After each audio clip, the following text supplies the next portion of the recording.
The theme of duality is represented by. Okay.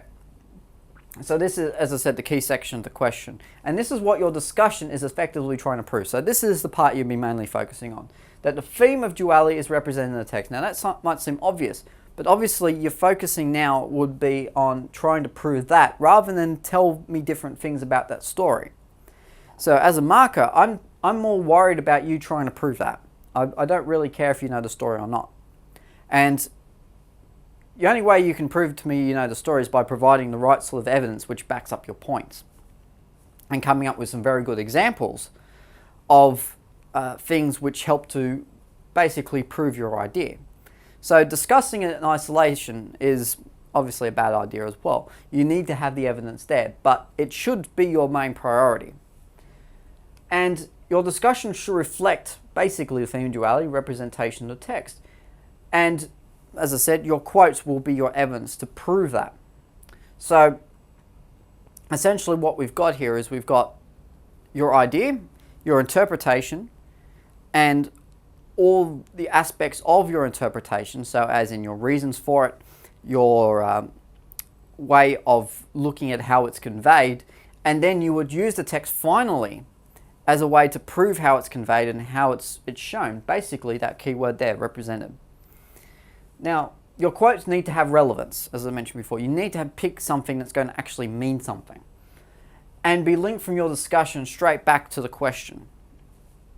So immediately you go from your quotes or your evidence, you develop your discussion, and then the final step is to make sure that it goes back to the question again. And if it doesn't, make sure it does. Put a line at the end of the paragraph which puts everything you've just written and goes straight towards that idea of looking at the question, because that is the main part of what it is you need to do.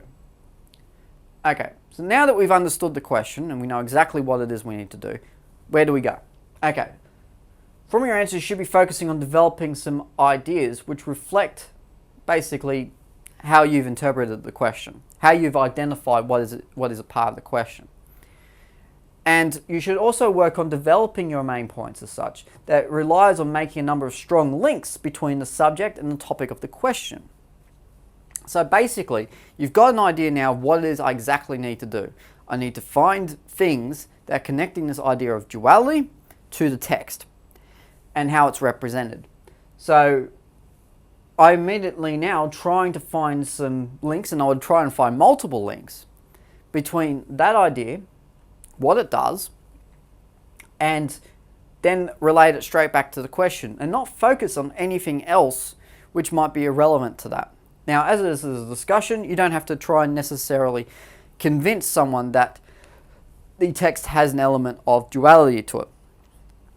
It's accepted that it does. So what you need to do then is you need to basically make sure that through your discussion that you prove that basically A equals B. And that's all you need to do. Same as when you're trying to do that in algebra or something equivalent in maths, is you're trying to prove that basically your answer is correct. And it's the same with English.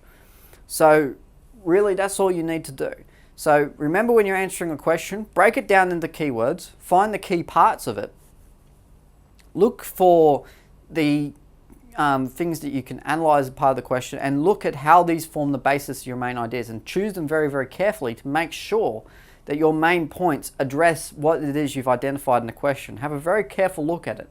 Use your reading time if you're doing an exam.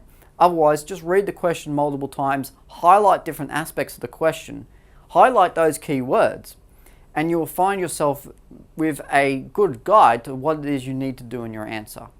And that's about all there is to understanding the question. So make sure that you take your time, look at it carefully, follow the steps that I've outlined here, and you'll do fine.